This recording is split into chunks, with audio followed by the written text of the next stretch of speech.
Bismillahirrahmanirrahim. Assalamualaikum warahmatullahi wabarakatuh. Pertama, perkenalkan nama saya Makbul Ihsan dengan NIM C1M0231009. Di sini saya akan membawakan materi mengenai interaksi tanaman dalam suatu komunitas dan respon tanaman terhadap cekaman biotik dan cekaman abiotik. Namun sebelum itu, yang saya hormati dosen pengampu mata kuliah ekofisiologi tanaman, yaitu Ibu Novita Hidayatun Nufus, SSI MSI, dan juga teman-teman yang berbahagia. Di sini mungkin teman-teman udah banyak yang tahu atau ada yang belum tahu gitu, apa sih itu komunitas. Di sini jadi komunitas itu adalah komunitas tanaman ya. Di sini sekumpulan atau berbagai jenis makhluk hidup atau populasi yang hidup bersama dalam suatu tempat dan waktu yang tertentu dan saling berinteraksi satu sama lain. Di sini misalnya di suatu komunitas di taman misalnya itu ada populasi bunga, tanaman gulma, ada jamur, mungkin yang tidak dilihat juga mikroorganisme.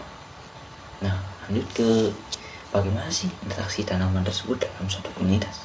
Di sini interaksi yang dimaksud adalah hubungan yang terjadi antara tanaman yang satu dengan tanaman yang lain ataupun dengan mikroorganisme lain yang hidup di area tersebut. Misalnya di sini di slide di sini itu ada misalnya di suatu taman itu ada populasi dari bunga, ada gulma dan jamur, dan juga mungkin yang tidak terlihat itu mikroorganisme kecil. Di sini interaksi yang terjadi yaitu misalnya beberapa dari tanaman bunga itu menggugurkan daunnya yang kering yang nantinya akan jatuh ke tanah dan juga akan diurai oleh mikroorganisme kecil, dan juga bisa juga dengan jamur. Karena ini juga akan terjadi interaksi di mana dengannya setelah diuraikan nantinya itu akan diserap kembali oleh tanaman bunga ataupun dari gulma tersebut. Jadi bahan-bahan organiknya itu sangat-sangat dibutuhkan oleh tanaman. Itu salah satu bentuk interaksi dalam suatu komunitas. Oke, langsung ke mungkin jenis-jenis interaksi tersebut. Jenis interaksi dalam komunitas tanaman yaitu ada kompetisi, alelopati, mutualisme, dan parasitisme. Oke, untuk yang pertama yaitu kompetisi. Kompetisi yang dia maksud di sini yaitu misalnya di sini misalnya di suatu taman ya, di suatu hutan gitu ya, terjadi kompetisi. Misalnya antara pohon yang lebih besar dengan pohon yang lebih kecil, itu terjadi kompetisi dalam memperoleh sumber daya seperti cahaya, air, dan nutrisi dari dalam tanah. Itu salah satu dari bentuk interaksi dalam kompetisi. Oke, kemudian alelopati. Di sini ya maksud alelopati itu bahan kandungan kimia yang ada pada bagian tanaman yang dapat menghambat tanaman lain. Misalnya di sini pohon pinus, misalnya di musim gugur itu kan menggugurkan daunnya. Nah, ternyata di dalam daun pinus itu terdapat kandungan bahan kimia yang dapat menghambat tanaman-tanaman kecil saat tumbuh. Itu salah satu contohnya. Kemudian yang ketiga yaitu mutualisme, yaitu interaksi yang kedua belah pihak itu menguntungkan. Misalnya pada gambar itu ada contohnya itu ada jamur mycorrhiza yang membentuk bitil akar pada akar yang menguntungkan kedua belah pihak, di mana tanaman diuntungkan dengan tanaman memperoleh kandungan nitrogen yang cukup untuk pertumbuhan tanaman, sedangkan untuk jamur mycorrhiza ini mendapatkan tempat tinggal di dalam bintil akar tanaman. Kemudian yang ketiga yang terakhir yaitu keempat, parasitisme, yaitu di mana tanaman tersebut terdapat tanaman parasit. Seperti pada gambar yaitu ada pohon yang terdiri dari tanaman merambat yang sangat-sangat merugikan tanaman pohon tersebut. mana tanaman tersebut tidak tumbuh secara optimal karena dililit oleh akar-akar atau oleh tanaman merambat. Oke, selain itu lanjut ke materi yang kedua, yaitu ada cekaman biotik. Sebelum itu saya jelaskan dulu apa itu cekaman biotik.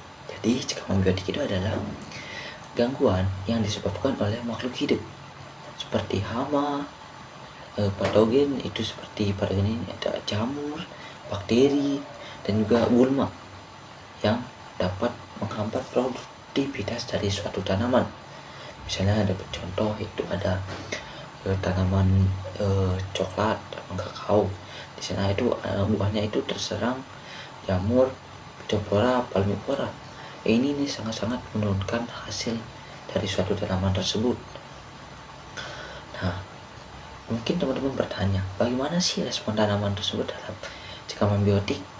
Nah, jadi respon tanaman terhadap cekaman biotik yaitu dengan cara memperkuat strukturnya, misalnya dengan mempertebal dinding sel ataupun menghasilkan cairan lilin atau getah yang sulit ditembus oleh patogen. Seperti pada contoh itu ada tanaman yang menghasilkan getah yang sulit disebut oleh patogen tersebut. Oke, lanjut ke materi terakhir, yaitu ada cekaman abiotik. Nah, berbeda dengan cekaman biotik, cekaman abiotik itu adalah cekaman yang berasal dari faktor-faktor lingkungan atau faktor tidak hidup seperti kekeringan, salinitas tinggi atau kandungan garam tinggi, suhu ekstrim, banjir, ataupun logam berat. Di sini pada contoh itu ada kekeringan pada area persawahan. Ini salah satu cekaman biotik yang terjadi pada ekosistem. Nah, sedangkan bagaimana sih tanaman tersebut menghadapi cekaman biotik? Itu ada dengan cara adaptasi. Adaptasi di sini itu adaptasi morfologis, fisiologis, kemudian ada dan juga tingkat biokimia. Di sini cekaman biotik untuk adaptasi morfologis, di mana misalnya tanaman tersebut pada contoh tersebut itu tanaman tersebut memperluas jangkauan akarnya, memperdalam luas akarnya, sehingga di saat kekeringan tanaman tersebut tetap mendapatkan air dari dalam tanah. Itu salah satu contoh adaptasi morfologis. Kemudian adaptasi fisiologis, di mana misalnya tanaman tersebut menutup stomata di daun itu untuk mencegah kehilangan air secara berlebihan. Kan biasanya suhu ekstrim itu sangat-sangat tinggi. Ini sangat-sangat mempengaruhi kehilangan air dari suatu tanaman. Selain itu di tingkat biokimia disebut ada tanaman yang menghasilkan antioksidan untuk melawan stres lingkungan. Oke, mungkin itu saja, langsung ke kesimpulan. Jadi, interaksi dalam komunitas itu sangat-sangat mempengaruhi pertumbuhan dan perkembangan dari suatu tanaman. Itu bisa interaksi, dan itu bisa kompetisi, alelopati, mutualisme, dan parasitisme. Nah, selain itu tanaman di suatu komunitas juga, di suatu ekosistem itu menghadapi cekaman biotik dan abiotik yang dapat menurunkan produktivitasnya. Nah, untuk tanaman tersebut juga ternyata pintar, dia juga menerapkan pertahanan, bisa juga dengan adaptasi morfologis, fisiologis, dan juga biokimia. Di sini pemahaman tentang interaksi tanaman dan juga respon tanaman terhadap cekaman biotik dan abiotik tersebut ternyata sangat penting untuk meminimalkan kerusakan akibat suhu yang ekstrim dan mendukung pengelolaan ekosistem yang lebih baik. Oke, mungkin itu saja yang dapat saya sampaikan di sini. Terima kasih dan sampai jumpa. Bye bye. Assalamualaikum warahmatullahi wabarakatuh.